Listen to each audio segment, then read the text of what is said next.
Cairan pembersih tangan atau hand sanitizer dibagikan oleh sekelompok pemuda di Makassar kepada pengguna jalan yang melintas di Jalan Samratulangi Makassar secara cuma-cuma. Cairan pembersih tangan ini merupakan hasil buatan tangan sendiri. Selain membagikan hand sanitizer kepada warga, para pemuda ini juga mengajarkan cara menggunakan pembersih tangan tersebut dengan baik dan benar. Hal ini pun diharapkan dapat memutus penyebaran virus corona di kota Makassar.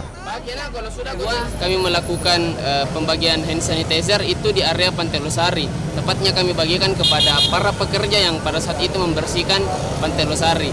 Hari ketiga kami menyebarkan hand sanitizer kami di Macini Sombala kepada masyarakat yang kemudian rawan terkena virus corona. Dan hari ini fokus kami itu kami ingin edarkan kepada seluruh rekan-rekan media.